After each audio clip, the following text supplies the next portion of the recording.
السلام عليكم ورحمة الله وبركاته. dhamaantiin waan salaam saaxiibada sharafta leh meel kastoo daawaneysaan kusoo dhawaada qaybteennii afraad ee filimka. qaybtan waxaynu ka bilaabeynaa maxamed joogo goobtiisa shaqo ayaa waxaa si kediisa usoo waxaysa sumaya kadib waxay koranaysaa waxaan rabaa inaan wax kuu sheego isagana uu yaabaya wax koranaya maxaad rabtaa inaad ii sheegto kadibna waxay koranaysaa waxaan rabay inaan kulanno isagana intuu aad u farxayo wax uu koranayaa waa sax ee halkeen ku kulannaa iyadana waxay ku balminaysaa guriga waxaana koranaysaa guriga aynu ku kulanno maxamedna arrinta aad iyo aad buu u farxayaa waxaana uu tegayaa gurigii haddaba marka uu gurigiisa u tago wuxuu arkayaa boorsooyin meesha yaalla iyo weliba ereyga bay taasi oo macnaheedu tahay inay sumaya ka tagtay halkii uu ku ogaa haddaba su-aashu waxay tahay halkee ayay tagtay maxayse ugu ballamisay guriga ay ka tagtay waxaynu ku ogaan doonaa xalqadaha dambe ee soo socda intaa kadibna waxaynu arkaynaa Asad iyo gabadha ayaan hayd oo meeladooda fadhiya kadib waxay koranaysaa baryahan Uberka aadka ugu shaqaynaysaa maxaa weeye micnaha Uber waa taxi sida dhaweeye iyo rikaab oo kale ah kadib isagana wuxuu ku oranayaa horta imse waji ayaad leedahay mar waxaad leedahay shaqaysa marna waxaad leedahay maxaa weeye shaqada zaidka dhinaca kale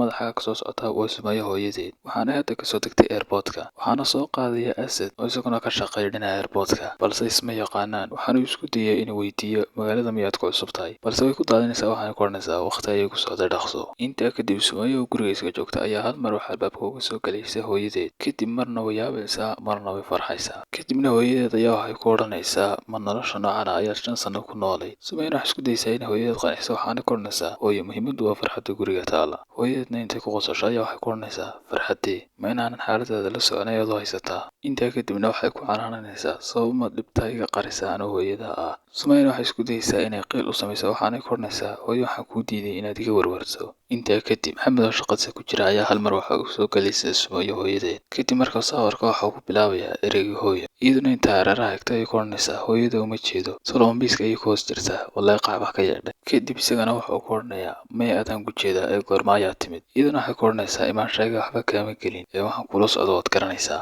kadib way soo fadhiisanaysaa mar kale ayaa haddana uu ku celinayaa maxaan kuu dalbaa kadib aayar baa loogu jawaabayaa halkan umaan imaan inaan wax dalbado ee danta ka hadal intaa kadibna waxay ku furaysaa dood iyo qaylo kadib waxay doodaanba ugu dambeyntii waxay koranaysaa dhagaa fur waa inaan warqadii gabadheeda ka hela 24 saacad baan ku qabtay minid kuma tirsan kartid intaa kadibna albaabka ay ka baxaysaa intaa kadibna Sumaya ayaa waxay walaalkeed koranaysaa maxaad arrimahayga hooyo ugu sheegtay haddii aadan xallin karin maad ii diisad aniga isaguna waa iska daacad waana uu ka dhaaranayaa kadibna waxay ku odhanaysaa ama adiga ayaa beenta bartay ama hooyo ayaa faalka baratay kulaha faalkay noqonaysaa intaa kadib waxaanu arkaynaa ninkii Asad oo wacaya nasteexo ahna Maxamed walaashi kadib waxa uu ka codsanayaa inay kulmaan iyadana way ka aqbalaysaa kadib marka ay kulmaan waxay ku oranaysaa muddo intee laga dalkan joogtay isagana wuxuu ku oranayaa 6 bilood kadib waxay ugu jawaabaysaa wow urdida Afrika ayaa ka muuqata kadib isagana waa uu la kaftamaya waxaana ku oranayaa reer Amerika mar walba Afrika baad tirahdaan haddii hal diyaarad halka la keeno la yiraahdo yaa wadankii ku noqonayna waad kala baxsanaysaan kadibna waxay u sheegaysaa fursad la'aanta ka jirta wadankii isagana waxa ku oranayaa waa run aniga bay ilaa hadda bilaa shaqaanahay waxaana koranaysaa wadankii miyaad wax ka soo baran kadib waxa uu sheegayaa in wadankii ka soo bartay jaamacad weliba xirfadda accounting-ka iyadana waxay u sheegaysaa inay jirto gabadh ay saaxiib yihiin taasi oo company leh isla markaasina ay ka bannaan tahay shaqadaasi Asadna aad ayuu ku farxayaa marka uu maqlo arrintaasi waxaana siinaysaa adreskii meesha haddaba saaxiibeen mid aan soo noqon doonaa